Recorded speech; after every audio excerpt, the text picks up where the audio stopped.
धुरंधर 2 को देखते वक्त आप निराश नहीं होंगे, पर लगभग 4 घंटे की इस फिल्म में बीच बीच में थोड़ा सा बोर जरूर होंगे। हमजा अली मजारी हो या जसकीरत सिंह रांगी, दोनों को देखकर आपको मजा तो आएगा, पर आप कहीं न कहीं रहमान डकैत के ऑरा को मिस जरूर करेंगे। संजय दत्त हो या अर्जुन रामपाल, अगर आप ये उम्मीद लगाए बैठे हैं कि ये किरदार कुछ बड़ा धमाका करेंगे तो आप निराश होंगे। सारा अर्जुन तो आधी फिल्म निकल जाने के बाद पल भर के लिए नजर आएंगी, तो कुल मिलाकर पूरे 4 घंटे आप रणवीर सिंह को ही स्क्रीन पर देखेंगे।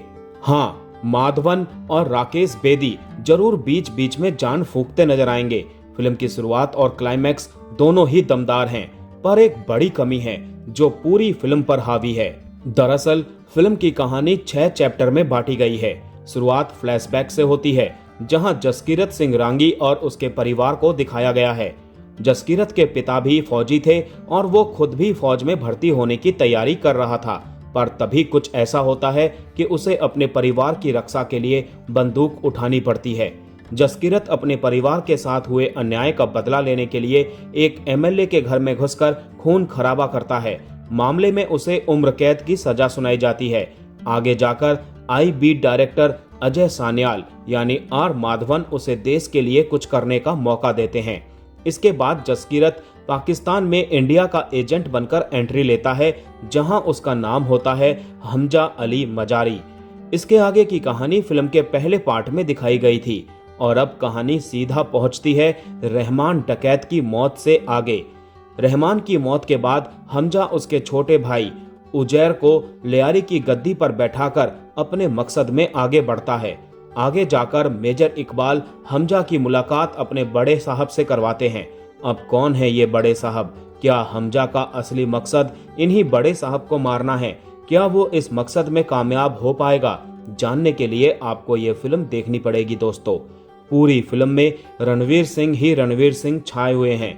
मैंने पहले भी कहा है और फिर से कहूंगा, रणवीर भले ही ऑफ स्क्रीन कैसी भी हरकतें करते हो, पर कैमरा ऑन होते हैं और वो इतना सीरियस हो जाते हैं कि हर किरदार में परफेक्ट लगते हैं। उनका कोई सीन कमजोर नहीं है। गुस्सा, एक्शन सीन, इमोशंस, सब कुछ परफेक्ट है।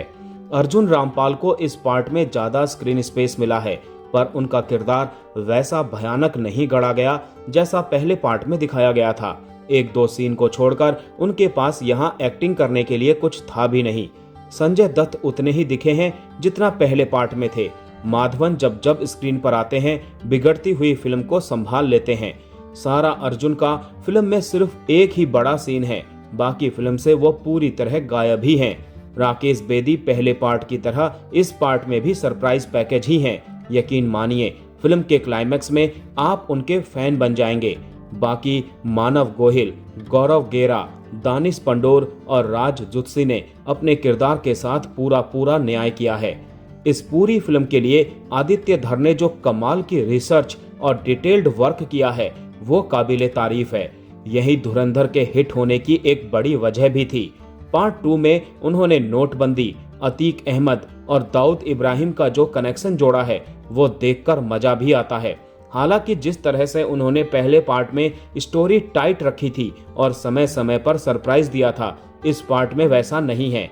ऐसा लगता है जैसे आदित्य ने इस दूसरे पार्ट पर ज्यादा काम नहीं किया। उन्होंने यह सोचकर इसे रिलीज कर दिया कि ये तो पहले पार्ट की हवा में ही चल जाएगी।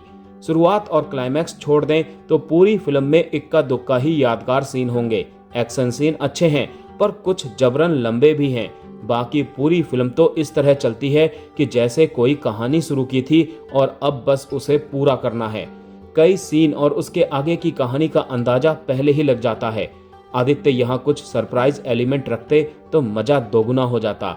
हाँ, क्लाइमैक्स में जरूर उन्होंने थोड़ी जान फूंकी है, पर तब तक काफी देर हो गई। तो दोस्तों, आप लोगों ने पहला पार्ट तो जरूर देखा होगा, तो ये वाला पार्ट भी जरूर देखिएगा। हाइप और सेलेब्स के रिव्यू देखकर ना जाएं। ठीक ठाक फिल्म है, एंजॉय करके वापस लौट आएं। फिल्म से बहुत ज्यादा या पहले पार्ट जैसे सीन, सरप्राइज या एंटरटेनमेंट की उम्मीदें ना ही रखें तो अच्छा है।